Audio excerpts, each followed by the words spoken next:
Hello, I'm Jim Roberts. I'm host of Senior Living in Alexandria. This is our monthly program that we direct to seniors, family, friends, caregivers, program managers, etc., people that are trying to get useful information to seniors. And we've done it again. This is midsummer, and we've got a good program today. I'm going to be talking with Leah Spellman. She's communication manager with Visit Alexandria. This is high season for tourism, and many people are coming to Alexandria, and there's many things going on, and she's got a special program that we're going to learn a little bit about those. This leads into a program on June 20th at Westminster Presbyterian Church, getting ready for summer, which will add much more depth and to what we're going to be able to cover today. But our goal today is to learn a little bit about what's going on in Alexandria in the summertime. So I'm pleased, Leah, glad to have you with us, and glad to present this information to the people that will be watching this. Tell us a little bit about your background and how you got into Visit Alexandria. How did that come about? Yeah, well, my background is in journalism and public relations. Okay. So I'm from Florida originally, and I have family that lives up in this area. Oh, okay. So a couple of years ago, I moved up here and decided to get a communications job at Visit Alexandria. And it's a wonderful organization, and I've really enjoyed working there over the last few years. Well, it's nice having you come to Alexandria and not just be a resident, but to have a vital part of what goes on in the city. Tell me about Visit Alexandria. What the origins and the history, and what do you do? So we're a membership-based organization. Local restaurants, historic sites, and attractions are members of ours.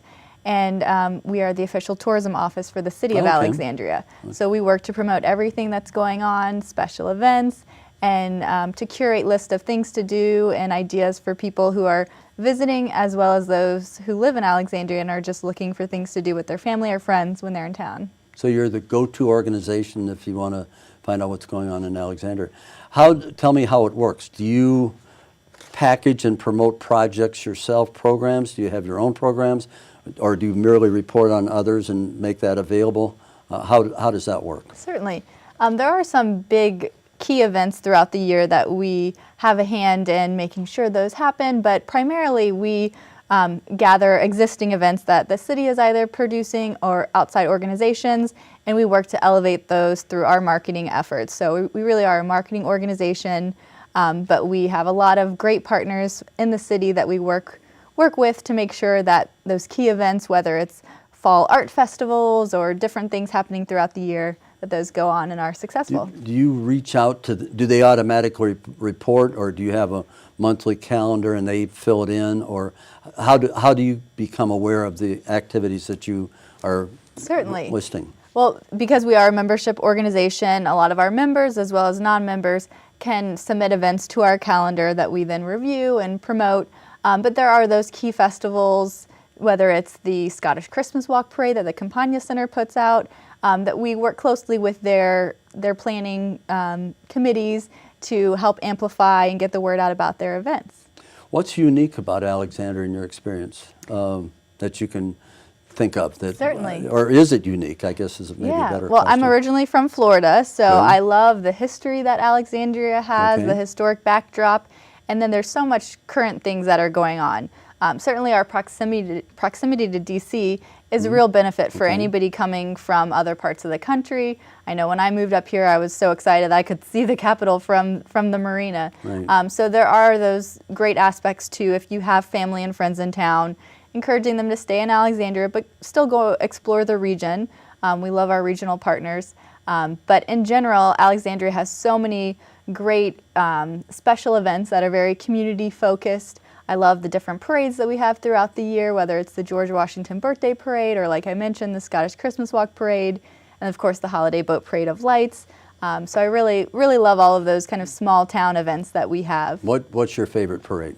I would have to say it's probably the Scottish Christmas Walk Parade, just because of the unique factor when I moved up here. Yeah. Of course, Alexandria was founded by Scottish merchants, so I just thought that was a very unique event that you wouldn't get in other places. In Florida or Chicago, you might not have, well, Chicago they might have kilts and bagpipes, I suppose, so that sets us apart. But I love how it's a celebration of the city's heritage, and there's always new offerings being added, and just really unique events. How many, tell me about the office. Is this part of city government, or is this a part of the chamber or separate, or? We're an independent organization. We are supported by the City of Alexandria, and we work closely with partners like the Small Business Development Center and other organizations, but we are an independent organization. So you get all this input from all the member organizations, they tell you what's going to happen, you put it on a calendar. How do you then make citizens, well, first Alexandria citizens, secondly visitors, how do they become aware of what you've created? And we do work really hard to curate those events. So we are looking, for instance, in the fall, the new King Street Park at the waterfront will be opening. Oh, okay. So that's changing the entire foot of King Street, the historic retail corridor intersection. So we do work with partner agencies to make sure that the type of events we're bringing into the city are great ones. So we have that aspect of curation to our organization as well. So you would go out to the member organizations and use their ability to promote or inform. Is there any kind of community bulletin board or website? Sure. Or as far as getting the word out, Yes. once we do have those events, we put out a seasonal press release that goes to all media. So we work very closely with regional and national media to get the word out about the many events that we have. Our website is really our go-to resource. Visit alexandria.com/events is where we keep our calendar of events. Okay. And we also have a blog that has a huge following, social media. So we have a lot of different communications channels that we use to let people know about what the events are that are happening. Do you have publications? We have our annual visitor guide that is produced. That comes out every year, and so visitors can find that in the visitor center on King Street, as well as throughout hotels and boxes throughout Old Town, as well as DC, National Harbor. So that highlights some events, and that's mailed and distributed to people all across the country who are planning visits to Alexandria. Are your services for free? Or are there any fees attached, or?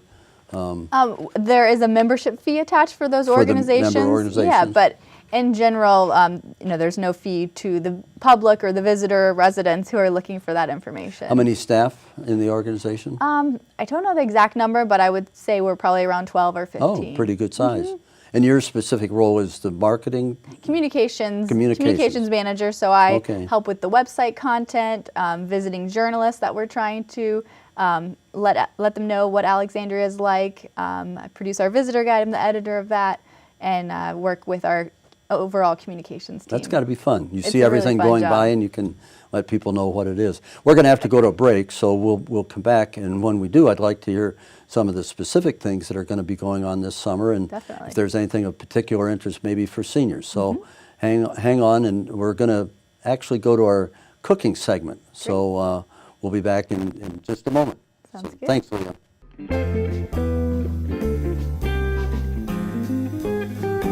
Well, here we are in the month of June, and we need another recipe, and we've done it once again. I'm pleased that I'm here with the chef, Madison Reeder, who's with the PACE program at Inova Hospital, but today she's here to give us another delicious recipe. Many of these recipes are ones that she originates. I'm not going to say made up, that she originates, and we're kind of the test for them, and she has been spectacular so far. So what spectacular recipe are we going to have for this month? All right, so because it's summertime, again, trying to really use those summertime fruits and vegetables, we are going to make a summer salsa today. Summer salsa? Yes, a pineapple salsa. Salsa? Yes, I know I Okay. should have brought my maracas. Maracas. We need maracas. But this is a really simple recipe, and this is one that's great for seniors because if you still love to cook and be in the kitchen, you can do all of your chopping and dicing and impress your friends with your knife skills. Or if that's a little bit too complicated for you these days, you can get all this stuff completely ready for you at the store. Buy it chopped and Yes, yeah. exactly. Okay. So we're going to get right into it. This is a really simple one, so I'm excited to share this When one. you say salsa, does that mean it might go with, I see we have some chips, Oh, yes. but what else could it go with, like meat or fish or? Yeah, you could even put this like on top of a salad. You could put this on top Okay. of some Eggs? salmon. Put it with some Scrambled eggs eggs? for breakfast and like an And omelet. all-purpose salsa that's healthy Yes. every single time you have it. Yes, All right. exactly. Perfect. All right, where do we start? So we're going to start with our pineapple, since that's kind of the star of the show Pineapple, here, our pineapple. pineapple. So what I did was I just took a pineapple, cut the ends off and diced it up into pretty small pieces here. Because it's a salsa, we want it to be able to comfortably fit on a chip, so we did dice it up pretty small. You could also use canned pineapple. I like fresh pineapple just because Canned? you could. Instead of this? You certainly All could right, if it you was could, easier. you could, Yes. all right, yes. Yes, but the fresh pineapple definitely has a different flavor. Yes, much different. Yes, so we're gonna use that. Okay. Then we're gonna add, because most salsas have a tomato base, we're gonna add some tomatoes to that. So if you wanna dump those in. Oh, put those in, all right. Yes, you certainly can. There we go. Making it all in one bowl here. There we go. Perfect. So we'll add that, and we're just gonna give it a little bit of a stir to make sure all the flavors are Pineapple and- coming together. That's an unusual combination, but It is an unusual combination. It is, but it's brilliant colors. yes, it's beautiful for the summertime. Yeah. Yes, it's very good for the Fresh summertime. tomatoes, fresh pineapple. Yes, and the tomatoes are another thing where I bought the tomatoes. I recommend like a Roma tomato, but you could also use a plum tomato, a cherry tomato, whatever you prefer. And I diced those up real small, but you could also use a canned tomato if you were in a pinch or needed help with your cutting skills. You could also do that. Or in the fresh section of the grocery store, oftentimes now they have the tomatoes already chopped for you. So that's an option as well. Would you want a tomato that's not real juicy, but is more intact? See what I mean? So, and Because it might exactly. blend in yes. the flavors. So you do want to try to find one that is more intact. If you choose a juicier, bigger tomato, sometimes what you can do is you can cut out the seed portion of the center. Oh, okay. And then add get that the, in. Okay. Yes, Gives exactly. you some solid material. Exactly. Yes. So Boy, that next what we're smells going to do is we're going to add some peppers and some onions. I wanted a variety of colors, so I used a red, a yellow, and a green pepper, and then some red onion to this as well. Want to dump that one on in You for bet. me? Okay. I You have can to- smell that. It yes. smells delicious. There we Perfect. go. Here, put it over here? Perfect. Okay. Yes, we're going to give it a Oh, nice boy. That smells good. stir here. And just look at those colors. Yeah. It's perfect Yeah. for our summertime. And 4th of July or a picnic or... exactly, from our tomatoes and from our pineapple, we're going to get some good vitamin C. So a lot of the seniors that I work with always tell me, oh, I won't get sick in the summertime. But the truth is we can get a summertime cold. So vitamin C really helps to fight that. Okay. Keep us healthy all year long. And then we want to add some extra flavor. So we're going to add some cilantro. We want about a 1/3 cup of cilantro. Okay. So we've done about a cup of everything so far. But this we're going to go a 1/3 cup. All right. So I'm going to add that in. And you can really smell that. Yep. I find a lot of people either love or hate cilantro somewhere in Right. there's really no in That- between with Nobody's that. neutral on cilantro. You Correct. can- So you could always omit this if you wanted to, but I love the flavor that it brings. Let's go for it. With the pineapple. Right. Really making sure that you're getting all these flavors together here. Ooh, All right. boy. And then the next thing, and I think that this will be a fun one for you, so I'm going to let Oh, you do yes. this. We want to put some lime juice in here. So if you give that a nice squeeze. Oh, and you turn it. Oh, okay. yeah, just squeeze. Oh, you whoops. Yep. And then you Give it an extra. perfect. There. And then when you open it up, What do perfect. you put that in there? Exactly. We're going to do the other one too. All right. Boy, that smells good. Ooh, Yes. That really does it for us. Yeah. there's some adult beverages that you could have in the summertime with lime. And this one would go really well with that it too. would. Oh yeah. There. About a 1/3 cup of lime. You done with that? Yes. I'll Yep, put it we over are all here. done. Perfect. Okay. We'll mix this up as well. Oh, boy. And then you could add, if you wanted to, some salt or some pepper Yeah, yeah. to your taste.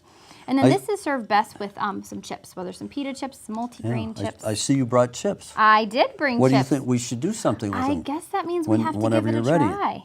All right, let's How give many it a minutes try. did this take? That wasn't very long. Not very long at all. It's really yeah. that simple. So let's give it a try. Why don't you grab a chip? Well, here, I'll serve you a chip. And Thank you. And you can use whatever chip you like. These are a quinoa black bean chip. Quinoa black So bean. they have a little bit of protein in them. You know I like to sneak some protein into our let's- snacks here. let's see. All right. Tell me what you think.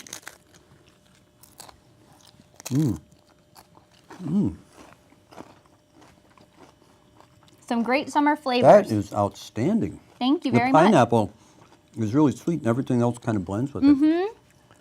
That's You a really get good that sweet combination. and that savory combination, and then the lime juice makes it so fresh. You could put that on barbecue chicken, salmon. You could put that on You anything. could put yes. it on a hamburger, for heaven's sakes, and it'd be delicious. But Yes. it's good on this. These are good chips, too. Well, thank you. I'm really glad that you enjoyed it.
Well, we're back, and I'm here with Leah Spellman, and she's Communications Manager for Visit Alexandria. We were chatting before about her office and what she does, but now we want to drill down to what's going on in Alexandria this summer. The question to you is, suppose we've got a family, we live in Ohio, we are familiar with the district because of national monuments, et cetera, but I want to visit Alexandria, and how would you help me, or what would you do to put together an agenda for us? Yeah, well, that's what we're here for. So Great. Happy to help. We have a lot of people who kind of know of the area, and maybe they decide to stay in Alexandria because of more affordable hotel rates, or just for the overall historic charm and walkability of Alexandria. Of course, we have a lot of access to DC via water taxi and metro, so those are all great reasons to stay in Alexandria. Of course, our visitor guide is probably the #1 resource, so visitors from all across the country contact our visitor center, and we can get them a copy, whether that's digital or if they'd like a hard copy. And then in that is a resource that we've put together with the top things to do for first-time visitors, whether that's strolling Captain's Row, one of our 2 historic cobblestone blocks in Alexandria. We have self-guided walking tours. We have a list of all of the tour companies where you can take an official tour of the city. We have a summary of our historic sites and attractions. That's one of the great things about Alexandria, is you can really see history where it happened in the museums and sites where George Washington dined, and where Martha Washington purchased her Could I get a ghost prescriptions. tour? There are ghost tours, of course. All right, We have ghost a tour tours. for everything The you kids can will like imagine. that. Right, okay. Certainly. So spring and summer are very busy and exciting months in Alexandria, with visitors from all around the country and all around the world. Okay. Tell us some of the things that are happening this month and next month, some of the particular things that might be going on. Well, of course, we have things like, one of my favorite events is the Alexandria and USA Birthday Celebration. That takes place the Saturday after the 4th of July. So you can enjoy the fireworks that are elsewhere, and then you'll enjoy the Alexandria Symphony Orchestra performing there. Okay. There's birthday cake. There's a lot of fun. So that's a great event for families and friends, and just people of all ages come out to that event. That takes place right on the waterfront in Orinoco Bay Park. So that's one of our events that's really a seasonal highlight that a lot of people, thousands of people, come out for. What else would there be in the month of June or early July? In June, we also have the 10th annual Taste of Delray is happening. So for those who love food. Does Delray have a taste? Delray has a, delicious. how many restaurants there are in Delray? There's so many. And so that takes place on June 2nd. Okay. And so for those food lovers, you can come out and taste some of the best dishes from the top restaurants in Delray. So really, whether it's history you like, or food, or the arts, there's always something happening in Alexandria. Anything later in the summer, July, August? Yeah, I know it gets hot, but that doesn't stop tourists. That's right. In July and August, our events calendar is probably the best place now. There's a lot of events that I know of that are happening in May and June. As we get into the fall months, there are other events, but can't think of anything particular in July or August after the Alexandria birthday celebration, but really there's something happening every weekend. Okay. Do you do any post-evaluation if you have an event, or how did you like your visit? How did you like that event? Are you able to do some market analysis and research? Yeah, Visit Alexandria as an organization does a lot of research through different methods, through our visitor center and just other surveys that we do. And then each of the organizations that produces these different events, they have their own reporting mechanisms, whether it's, for instance, First Night, which happens every year. On New Year's Eve, they have a structure and a way to get feedback from participants. It seems like tourism is a pretty important component of the Alexandria economy, I mean, maybe the most important. Do you have any kind of insight on why? Well, we know why. It's attributes that you have in the programs you run, but is that growing? Is it shrinking? Is it staying the same? Is it large or small? Certainly. How would you measure it? I don't have exact numbers with me now, but we do produce an annual report every year that's available on our website. And we do a lot of reporting and research mechanisms for that very reason. So Our goal as an organization is to bring in overnight visitors because we've found through research that those people spend more money. But really, any visitor who's coming into Alexandria to dine at our restaurants and shop on our historic retail corridor, that's great for the economy. So certainly, even on our website, we post all of that research that we do and the reporting that we have. It seems like your programs or your activities are geared toward families, individuals, any age group, whatever. Is there anything that you can point to that might be unique needs of seniors, maybe in terms of accessibility or length of time or transportation or something that's unique to seniors?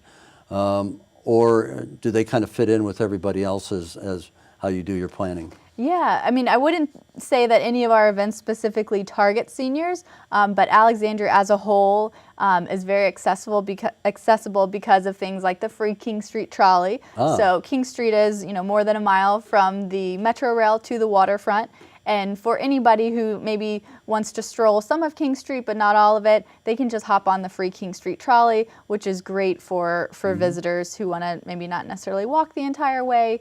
And because a lot of our historic sites, they are in historic buildings, there are just different aspects of accessibility based on where those museums are. But in general, no specific targeting for seniors, but all of our events are really family friendly and good for a lot of different ages.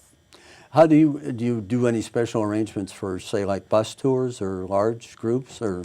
Certainly. Anything unique there? Or? We do work with tour companies and bus tours. The City of Alexandria does as well. I don't have the specifics of that, but we have a lot of school groups that come through and other bus tours. You'll see as the season picks up, you'll see more of those larger buses that come throughout Alexandria. Okay. Well, it sounds like an exciting summer is coming. And any other things you can think of as it, in terms of activities? It sounds like you could keep yourself pretty busy in Alexandria just about any time. Yeah, well, I would say one thing, especially for residents, oftentimes if you live somewhere, you maybe haven't done all of the typical tourist attractions, but there's so much to do in Alexandria, whether it's visiting the free Torpedo Factory Art Center. They have a range of programming available there right on the waterfront. One thing I wanted to mention is our Key to the City Museum Pass, which is available at the Alexandria Visitor Center right on King Street, or you can purchase it on our website. That's a great value because you can, for $15, get access to 8 of our historic sites. Really? So if you haven't been to places like the Stabler, Leadbeater, Apothecary Museum, or Gadsby's Tavern Museum, or Carlisle House, make sure you take advantage of the wonderful history we have in Alexandria, and through that pass, you can visit them for a very affordable rate. It's common that when you live in a place you don't necessarily tour. If you have visitors, I would be in touch with your office or with you. We've run out of time, but thank you. And I understand that you will be, or not you, but your Visit Alexandria will be at the June 20th Speaker Series and on getting ready for summer. And look forward to that, and there's additional information. But thank you for coming in today and for sharing the many things that are going on in Alexandria and the organization that's behind it. So appreciate it very, very much. You're welcome. Yeah. Thanks for Go having me. Alexandria. Thank you.